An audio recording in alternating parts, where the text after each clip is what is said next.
तो आपने एक्सपेरिमेंट किया ना अभी, देखा इसको, burning of magnesium ribbon in air.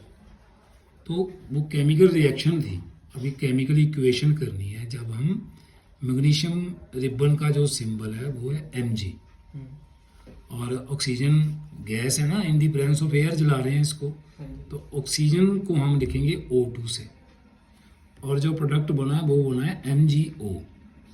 वैसे ये होता है कि जब पहले हम लिखते हैं स्केलेटन इक्वेशन। अब स्केलेटन इक्वेशन क्या है, जब हम उसको बैलेंस नहीं किया हुआ, जैसे मैग्नीशियम रिबन का फार्मूला जी सॉलिड फॉर्म में आपने देखा ना इसको, और इसको प्रेजेंस ऑफ एयर जलाया तो ऑक्सीजन इज ए गैस, तो इसने क्या बनाना था, मैग्नीशियम ऑक्साइड।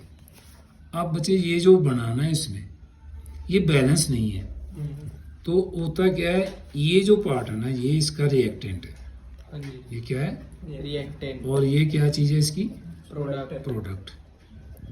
तो लॉ ऑफ कंजर्वेशन मास कहता है कि जितना मास इसका रिएक्टेंट में है उतना ही प्रोडक्ट में होना चाहिए, क्योंकि रीअरेंजमेंट ऑफ एटम्स हुई है इसमें, चीज वही है लेकिन रीअरेंजमेंट हुई है इसमें, फिर से न्यू प्रोडक्ट बना विद न्यू प्रॉपर्टीज, है ना। तो अब इसको बैलेंस करते हैं।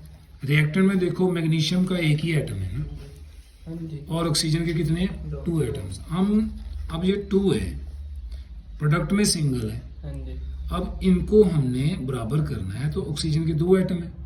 अब जो भी बराबर करेंगे ना हम, तो उसको इसके नीचे फॉर्म में नहीं लिखाना, उसको एटॉमिक फॉर्म में नहीं लिखना, उसको मॉलिक्यूलर फॉर्म में लिखेंगे।